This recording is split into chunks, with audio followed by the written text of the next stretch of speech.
पिछली वीडियो में हमने मसल स्ट्रेंथ टेस्टिंग की थ्योरी और प्रिंसिपल पर बात की थी। आज की वीडियो में हम उन्हीं कॉन्सेप्ट की प्रैक्टिकल एप्लीकेशन देखेंगे और हम सीखेंगे कि क्लिनिक में एमएमटी और डायनोमीटर को सही तरीके से कैसे इस्तेमाल किया जाता है ताकि हमें एक्यूरेट रिजल्ट मिल सकें।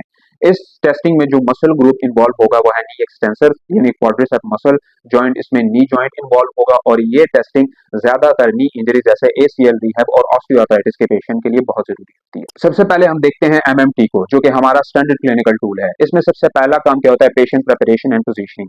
पेशेंट को बेंच के as per बिठाएं high sitting position में, पांव जमीन से थोड़े से ऊपर हो और नीज जो है उसके 90 डिग्री पर फ्लेक्स हो। दूसरा काम आपने स्टेबलाइजेशन एंड हैंड प्लेसमेंट करना है। एक हाथ से पेशेंट की थाई यानी डिस्टल फीमर को स्टेबलाइज करें ताकि हिप कंपनसेशन ना हो। दूसरे हाथ से एंकल के बिल्कुल ऊपर यानी डिस्टल टिबिया पर रखें।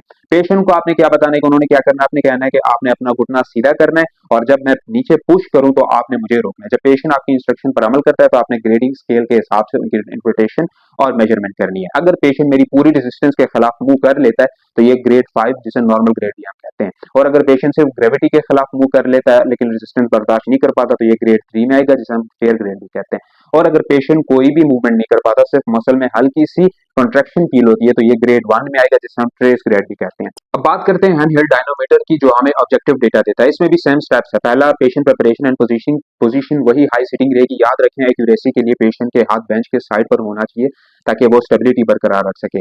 दूसरा इक्विपमेंट सेटअप एंड कैलिब्रेशन। सबसे पहले डिवाइस को ऑन करें और चेक करें कि वो 0 पर कैलिब्रेट हो। मूड को पीक फोर्स पर सेट कर दें। अब पेशेंट को आपने क्या इंस्ट्रक्शन देनी है? पेशेंट को आपने बताना है कि मैं डिवाइस को एंकल के ऊपर फिक्स करूंगा।